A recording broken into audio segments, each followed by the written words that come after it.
It's an emotional moment for Germans. On Altos, the Australian hackers had a reputation as being among the best and the brightest. One reason this was true is because one of the Australian hackers, Force, had a program that was very valuable called DEFCON. DEFCON was designed to scan computer networks for addresses of computers on that network with modems attached.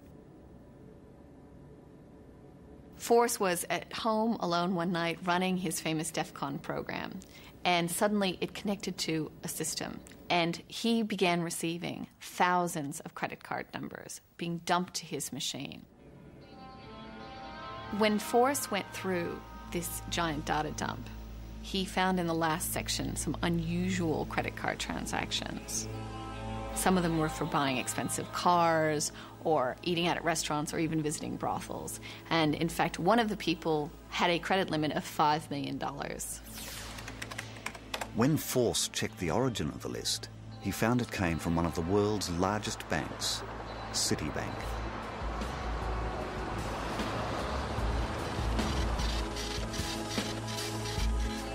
Force had a somewhat paternalistic attitude to other hackers in the computer underground in Melbourne, but his favorite protege was Phoenix, and he gave to Phoenix some of the credit card numbers from the Citibank machine. Not long after, Phoenix began breaking into other machines in the Citibank network.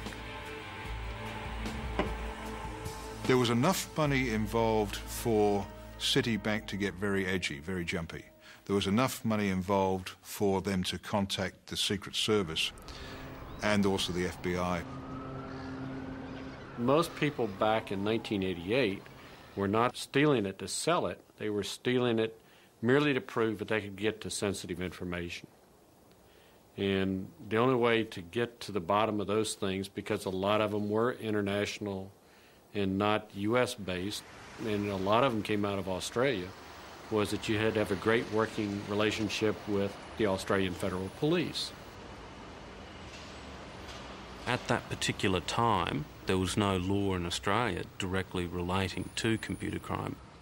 There was really very little the Federal Police could do other than take it on board as an intelligence probe to try and find out the facts and report to government that perhaps there was a problem with lack of legislation.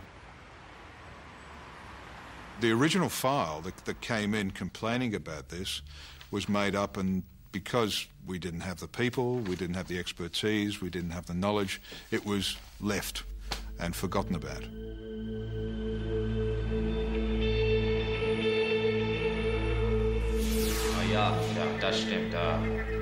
In the Northern Hemisphere, the West German police made headway in their own case when they arrested Pengo and his fellow hackers. Pengo gave full details of the hacking ring's activities in the hope of gaining immunity from prosecution.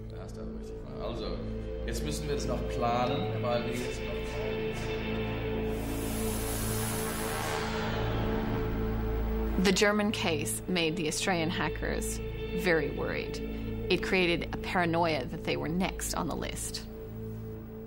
The Australians were made even more paranoid by the fact that one of the ringleaders of the German group, Hagbard, was found burned to death. His petrol-doused, charred remains were found in a forest in Germany.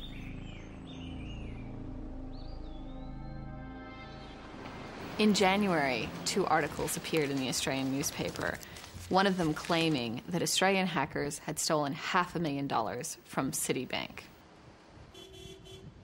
There were particular hackers named in these articles, including Electron and Phoenix. The Victorian police investigated the allegations and found them to be untrue.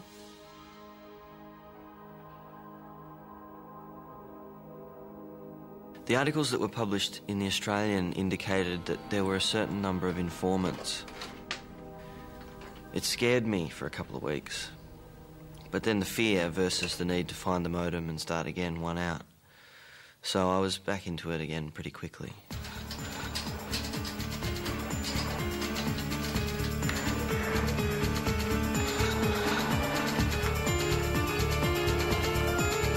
We probably had about 100 cases going over a 2 to 3 year period.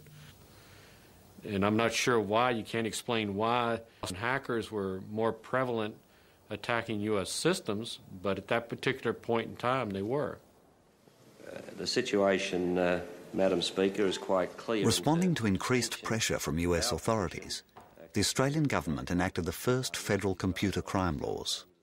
The legislation specified stiff penalties, ranging from hefty fines to 10 years imprisonment. The Australian Federal Police now had the authority to act.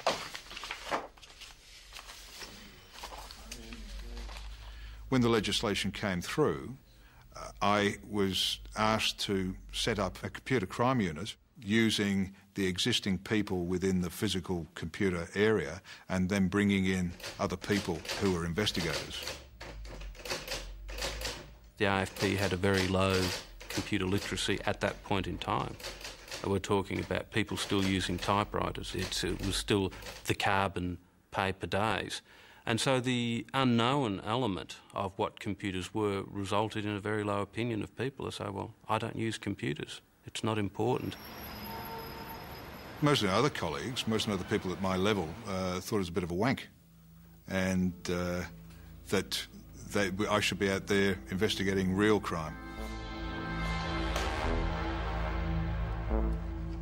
Initially, we had to borrow computers. We borrowed computers from banks, computers they didn't need, older ones. We had to borrow quite a bit of equipment from anybody we could speak nicely to at the time. From the investigator's point of view, it was a very steep learning curve. Most of us had computers, our own computer, but we would not have known what would happen if we lifted up the bonnet and had a look inside. Okay, so what we've got here is a main cord going in. Make sure you remember. It's very difficult, just trying to work out what all these brand new terms were. I had a difficulty early in the piece of just understanding what is now, I suppose, the internet. How did it work? Who paid for it? Why could you get over to the United States and it wouldn't cost you a penny? The new legislation sent shockwaves through the underground community. While many chose to lay low, one unknown hacker was about to focus the international spotlight on hacking.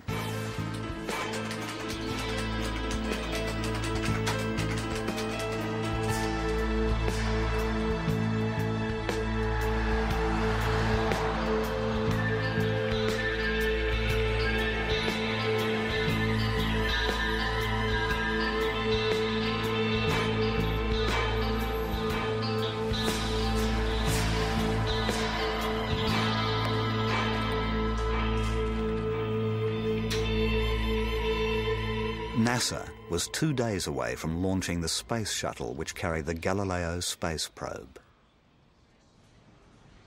Galileo had been dogged by controversy from the very beginning because it was to be powered by plutonium. There was some concern that if the shuttle were to blow up, and this was the first shuttle flight after the Challenger, these plutonium power cells would rupture and that there would be a huge plutonium release into the state of Florida. So at that time, there was a protest going on around the launch, and it was effectively, I think, the morning of that launch that this worm hit. NASA's computers had been attacked by a worm, a sophisticated form of computer virus. Can I speak to Ron Tencati, please? The worm would change the system logon banner, so when the user would type in their password, up would pop this banner that would fill the screen, and it says, your computer has been wanked, you talk of times of peace and then prepare for war, and this logo that said, Worms Against Nuclear Killers, W-A-N-K. Panic. Just simple panic. What happened initially was that there were a lot of